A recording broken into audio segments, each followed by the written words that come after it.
वह था भारत का महान क्रांतिकारी। एक बार कुछ छात्रों ने मिलकर एक पहाड़ी पर पिकनिक मनाने की योजना बनाई। ये तय किया गया कि सभी अपने अपने घर से खाने पीने का कुछ न कुछ व्यंजन लेकर आएंगे। एक छात्र बोला, मैं खीर लाऊंगा। दूसरा बोला, मैं पूरी सब्जी लाऊंगा। तीसरा बोला, मैं मिठाई लाऊंगा। चौथा बोला, मैं तो अपने घर से कुछ फल ले आऊँगा। इस प्रकार सभी छात्रों ने अपने अपने व्यंजन बता दिए। उनमें से केवल एक छात्र चुप था। स्कूल से घर लौटने पर उसने यह बात अपनी माँ को बताई।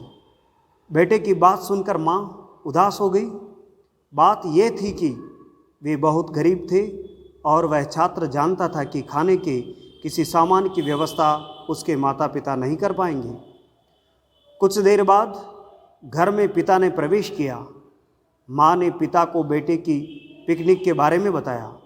दुर्भाग्यवश उस दिन पिता की जेब भी खाली थी, लेकिन वह अपने बेटे का दिल तोड़ना नहीं चाहते थे।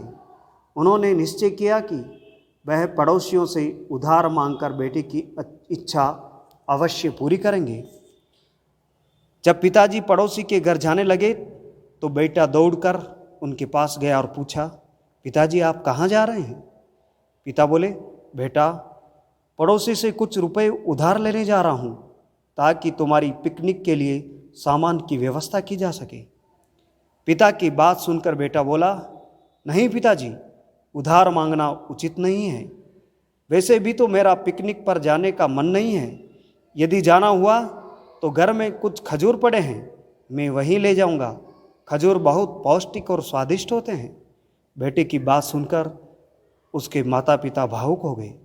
ऐसा स्वाभिमानी दृष्टिकोण वाला उनका बेटा महान क्रांतिकारी और देशभक्त लाला लाजपत राय के नाम से प्रसिद्ध हुआ।